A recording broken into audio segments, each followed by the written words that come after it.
Okay, so you want to dive into the world of dividend analysts.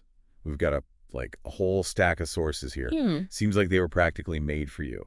And honestly, after going through them, this role is way more, dynamic than I ever Right. thought. It's not just about being a numbers whiz. Definitely not. Although it definitely helps. Right. Yeah, it's easy to imagine them like glued to a spreadsheet all day, but it's way more engaging than that. Oh, for sure. Think of them more like financial detectives, right? Okay.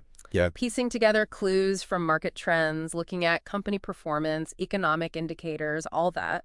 So they take all those clues and just figure out how much profit a company can actually share with its investors Exactly. through dividends. And not even just how much, but the when, the how. The when, the how, the strategy behind it. And that's where it gets really interesting because they play this like critical role in building trust between these companies and their Oh, no, investors. totally. Because it's not just about crunching the numbers, right? Yeah. You got to communicate all of that. Yeah.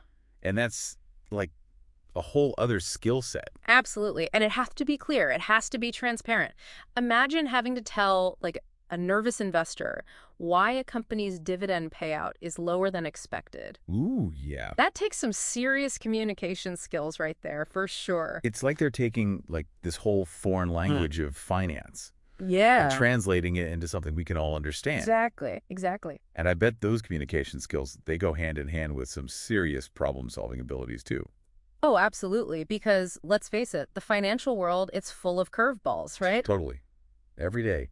One of the sources, it actually went into all the different types of risks that these analysts have to think about. And it's fascinating because they're not just looking at like the here and now of a company's financials, they're thinking long-term strategy. Oh, wow. So, for example, they might be thinking about how potential regulatory changes down the line could impact a company's ability to pay dividends in the future. It's like chess, but with money. It is. It's like financial chess. Absolutely. Strategic chess. Strategic chess, exactly. Okay, so we've established this is not just a numbers game, right? Yeah. There's so much more to it. But what about the skills and education you actually need to break into this field? What do Yeah. we talk what's the academic background?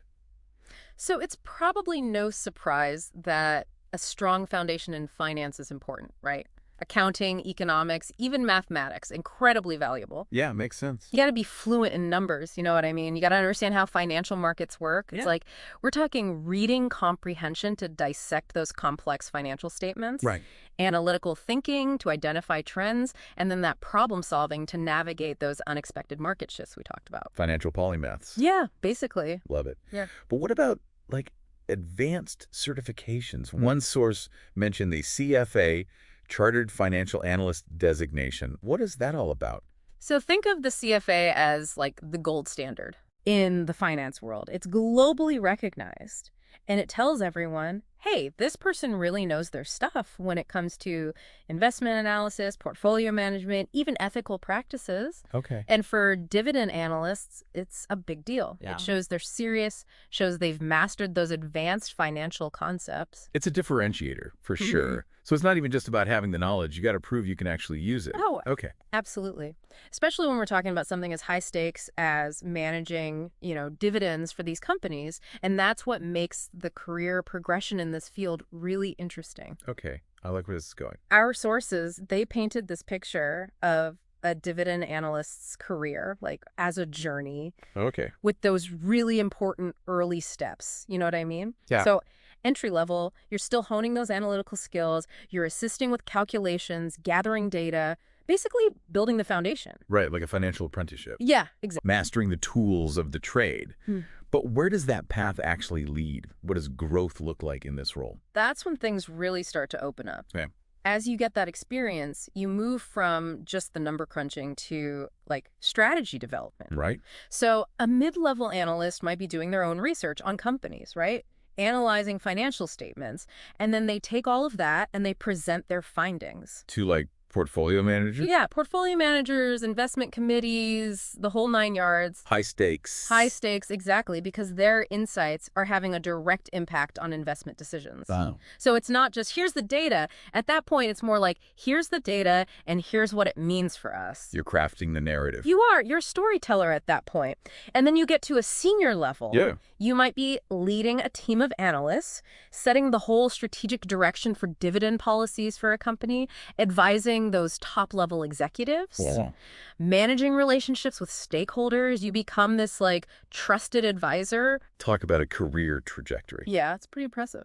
But let's talk about, everyone wants to know The money. The source material mentioned high earning potential, but what kind of numbers are we actually talking High here? earning potential, it sounds great. It does sound great. But it doesn't tell you much, does it? No, really. Let's get specific. Yeah. So, a junior analyst, fresh out of university, maybe starting somewhere between, let's say, $60,000 to $80,000 a year. Okay. Depending, of course, on location, size of the firm, that kind of thing. Sure.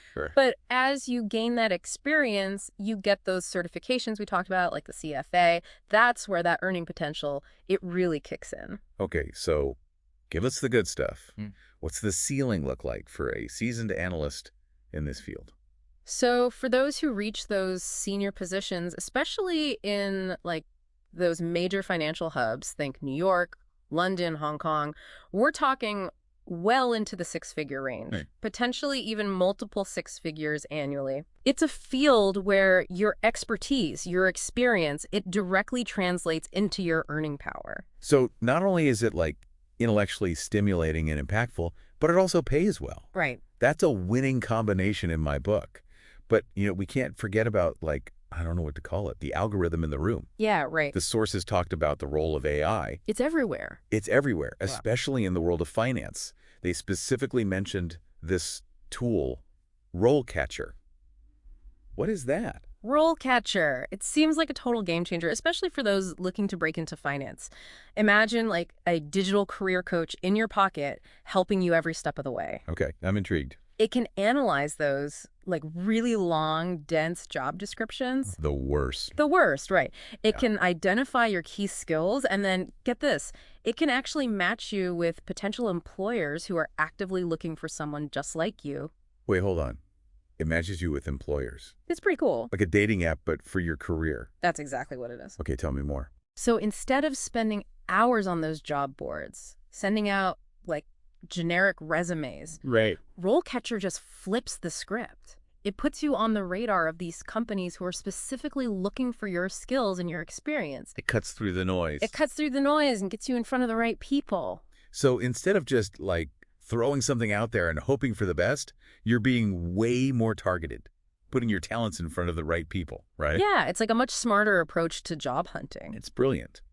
But RoleCatcher doesn't stop there, does it? No, not even close. The AI-powered interview prep. Yeah, this is the part that really blew me away, honestly.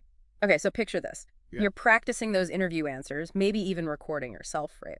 And then RoleCatcher, it's AI, it analyzes your performance and gives you personalized feedback. Hold on.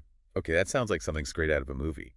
So it's not just telling you what to say, it's like analyzing how you're saying it. It's wild, right? And it's surprisingly detailed, too. So what kind of feedback are we talking about here? So from what I gathered from the sources, it can pick up on things like your body language, Oh, wow. your tone of voice, even the actual content of your answers. And then it compares it to what would be the ideal answers for that specific role, for that company. Wow. And it gives you tips on how to improve in real time. It's like having a secret weapon for your career. Pretty much.